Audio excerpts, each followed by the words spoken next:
நாம செய்யக்கூடிய ஒவ்வொரு செயலும் ஒரு புத்தகத்துல எழுதப்படும். அந்த புத்தகத்தோட எழுத்தாளர் யாருன்னு தெரியுமா? வாங்க தெரிஞ்சுக்கலாம். நீங்க தான் அந்த புத்தகத்தோட எழுத்தாளர். நீங்க செய்யக்கூடிய ஒவ்வொரு செயலும் உங்க கையாலேயே நீங்க அந்த புத்தகத்துல எழுதுவீங்க. அது உங்க தொழுகையா இருக்கலாம், உங்களுடைய தவறா இருக்கலாம், உங்களுடைய தௌபாவா இருக்கலாம். இப்படி உங்களுடைய எந்த ஒரு செயலா இருந்தாலும் அதை நீங்களே அந்த புத்தகத்தை எழுதிட்டு இருக்கீங்க. அப்படி பதிவு செய்யப்பட்ட ஒவ்வொரு செயலையும் நாளைக்கு எல்லாரும் முன்னிலையிலையும் மறுமையில நியாய தீர்ப்பினால நம்மளுடைய புத்தகத்தை நம்மளே வாசிக்கக்கூடிய சூழ்நிலை வரும்.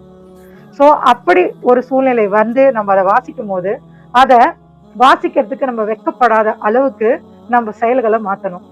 நம்மளே வெட்கப்படுற அளவுக்கு நம்ம செயல்களை உருவாக்கிக்க கூடாது.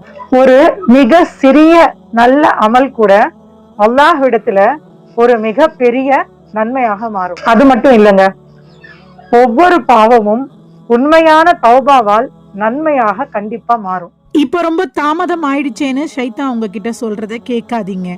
இன்னைக்கே உங்க கதையை மீண்டும் மாத்தி எழுதுங்க. ஒரு உண்மையான சுஜூது மூலமா நாளைக்கு அல்லாஹ் முன்னாடி நம்மளுடைய ரப்பு முன்னாடி போய் நிற்கும் போது நீங்க மகிழ்ச்சியோட படிக்கக்கூடிய புத்தகமா உங்க செயல் மாறணும். எழுதுங்க. இன்ஷா அல்லாஹ் நானும் எழுதுறேன். அஸ்ஸலாமு அலைக்கும் ரஹ்மத்துல்லாஹி வபரகாத்துஹு.